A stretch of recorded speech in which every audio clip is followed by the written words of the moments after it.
നിർമ്മാണം തുടങ്ങി 3 വർഷമായിട്ടും കണ്ണൂർ ആറളം ഫാമിലെ ആനമതിൽ പകുതി പോലും പൂർത്തിയാക്കാനായിട്ടില്ല.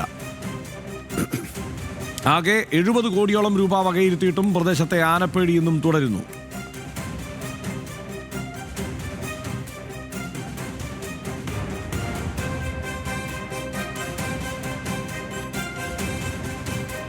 പുതിയ കരാറുകാർ നിർമ്മാണം ആരംഭിച്ചെങ്കിലും കരിങ്കല്ലിന്റെ ലഭ്യതക്കുറവ് പുതിയ തടസ്സം.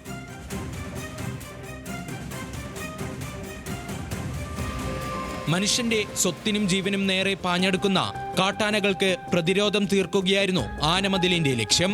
ടെൻഡർ നടപടികൾ പൂർത്തിയാക്കി കരാർ നൽകിയ ശേഷം വീണ്ടും തുക ഉയർത്തി നൽകിയാണ് ആദ്യം അന്തിമ കരാർ പ്രകാരം നിർമ്മാണം ആരംഭിച്ചത്.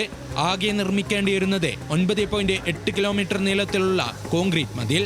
38 കോടിയോളം രൂപയ്ക്ക് കരാർ നൽകി 21 മാസം കഴിഞ്ഞപ്പോഴും 3.9 കിലോമീറ്റർ മതിലിന്റെ നിർമ്മാണം മാത്രമാണ് പഴയ കരാറുകാർ പൂർത്തിയാക്കിയത്. പിന്നാലെ കരാർ റദ്ദു ചെയ്തു. നിർമ്മാണം പൂർണ്ണമായും നിലച്ചതോടെ ഹൈക്കോടതി ഡിവിഷൻ ബെഞ്ച് കർശന നിലപാട് സ്വീകരിച്ചു. 6 മാസത്തെ അനിശ്ചിതത്വത്തിനൊടുവിൽ പുനരാരംഭിച്ച പ്രവൃത്തി പക്ഷേ കരിങ്കലിന്റെ ലഭ്യതക്കുറവിന്റെ പേരിൽ വീണ്ടും പ്രതിസന്ധിയിലായിരിക്കുകയാണ്. ഇതിനിടെ നിർമ്മാണത്തിനായി സ്ഥാപിച്ച കമ്പിക്കൂടുകൾ ആനകൾ ചവിട്ടി നശിപ്പിക്കുകയും ചെയ്തു. വലയംചാൽ ഭാഗത്തെ പഴയ മതിൽ പൊളിച്ചോ പുതിയ മതിൽ നിർമ്മിക്കാൻ അടിത്തറ ഒരുക്കുന്ന പ്രവൃത്തിയാണ് ആരംഭിച്ചത്. 6 മാസമാണ് കരാർ കാലാവധി. ഈ സമയപരിധിക്കുള്ളിൽ പ്രവൃത്തി പൂർത്തിയാക്കാൻ സാധിക്കുമോ എന്നതിലും ഉറപ്പില്ല. ആറളം പുനരധിവാസ മേഖലയിലും ഫാം കൃഷിയിടത്തിലും ലക്ഷങ്ങളുടെ നാശനഷ്ടമാണ് ആനകൾ ഉണ്ടാക്കുന്നത്. 30 മുതൽ 40 വരെ ആനകൾ തമ്പടിച്ചിട്ടുണ്ടെന്നാണ് കണക്ക്.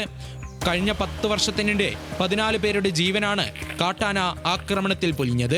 ആറളത്തെ ആനമതിൽ നിർമ്മാണം ആരംഭിച്ചിട്ട് വർഷം 3 ആവുകയാണ്. ആകെ പൂർത്തിയാക്കേണ്ടിയിരുന്നത് 10 കിലോമീറ്റർ മതിലാണ്. ഇപ്പോഴും പക്ഷേ പൂർത്തിയാക്കാനായത് 3 കിലോമീറ്ററിൽ താഴെ മാത്രം. ആരാണ് ഉത്തരവാദി എന്ന ചോദ്യത്തിന് മാത്രം ഉത്തരമില്ല. കണ്ണൂരിൽ നിന്നും മോനിഷ് മോഹനോടൊപ്പം നിഖിൽ അളവൂർ, ന്യൂസ് മലയാളം.